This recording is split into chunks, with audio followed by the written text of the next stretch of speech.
Hi, this is Jason from Sweaty Heroes Comic Bargains, and we're going through a random selection of some dollar books here. So here we have the first from CrossGen. CrossGen had more of like fantasy characters. This issue of Hulk says a quarter, but it's going to be in the dollar bin, ironically. I suppose it could be sold for a quarter, probably, especially in this condition. But the quarter was like an entry level, like Marvel kind of doing a gimmick where certain comics were um, to grab new readers. They do it for a quarter, but nowadays they would probably make it like the Incredible Hulk 25-cent adventures or something like that, or some weird name, so that and not do the regular book. But this was to hook you in. This is during the era where it was by Bruce Jones, and there was a lot of John Romita Jr. This one's not by John Romita Jr., but it was an era that was kind of in the early 2000s where they kind of abandoned the Smart Hulk and kind of went back to more like a feel, like kind of more closer to the Incredible Hulk TV show from the 70s and 80s with Bill Bixby and Lou Ferrigno.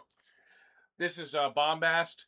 This has a trading card, and this is from the Kirby verse that Topps Comics did. Topps was a trading card company, and they did trading cards, obviously, of superheroes. And but then they decided to get into comics for a while, and some of their comics were really cool. They did Jurassic Park, they did Dracula a lot, and then they did the Kirby verse, was kind of their own superheroes based on some Jack Kirby designs, and kind of neat. There was a title called Satan Six, which kind of, when I finally did read it, it was like, oh, okay. Well, originally I was like, oh no, Satan Six, oh, but then I read it, and it was like very comedic and very silly. Anyways, and so then we have the JLA featuring the Day of Judgment and the Spectre. Hal Jordan is the Spectre in this issue. We got Little Nemo in Summerland in 3D, but unfortunately I don't have 3D glasses, so it's all red and green 3D. So that kind of sucks. You can still kind of read it, but it's too bad because I am interested in Little Nemo and Slumberman, which is one of the first comic strips that ever premiered. A little kid goes to sleep, and in an Alice in Wonderland type idea, he encounters Slumberland. But there's also a cartoon from the '80s that was really good, a cartoon movie. I mean, and then but Little Nemo and Slumberland. They also made a Netflix movie, but it didn't look like anything. It didn't look too faithful to the comic. Sure. Anyways, so Little Nemo and Slumberland. Check out the comic strips, you can find them. 2000 AD. So this is Dread Stories. This is Dark Hawk is a cool book. I enjoy Burkhart. Here's some old issues of Sergeant Fury. Berlin Breakout. And then another issue of Sergeant Fury. Who was Nick Fury, of course. Issue 150 of the Defenders, the original Defenders series, which people forget. If you've watched Netflix and you think the Defenders is Luke Cage, Iron Fist, Daredevil, and Jessica Jones, that's not the original Defenders. The original Defenders was characters like Doctor Strange and the Silver Surfer and the Hulk.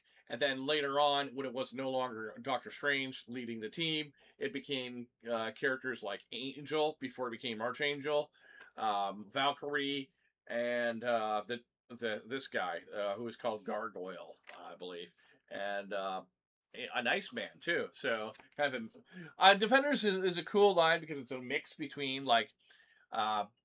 You'd have a different mix between like X-Men characters and Marvel characters and B-rated Marvel characters. Kind of cool.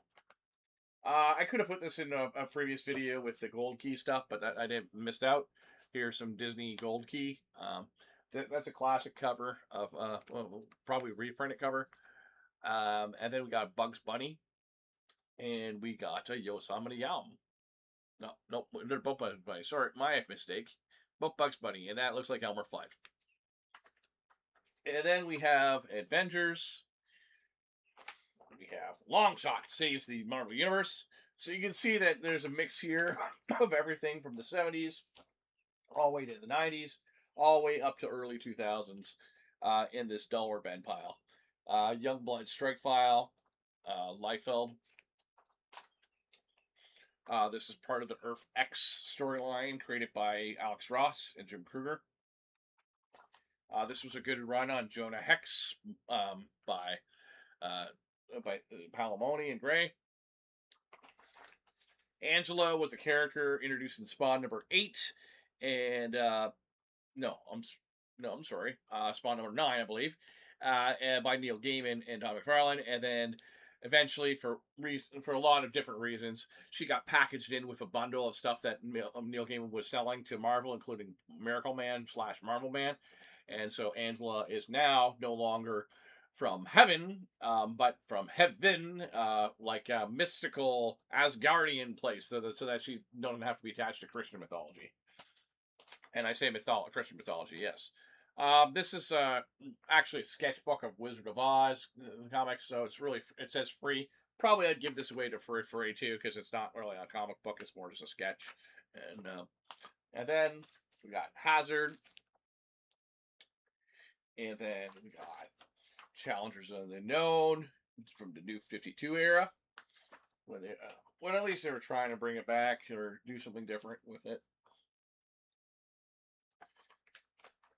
An issue of Justice League, an issue of free Marvel Legacy. So this like reprints and has previews. Probably this doesn't need a back and board either, really, in all honesty.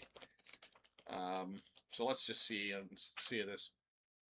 Yeah, it's a preview book. Some cool previews, but definitely a preview book, and it doesn't need to be at $1 bin. We'll give out this for free.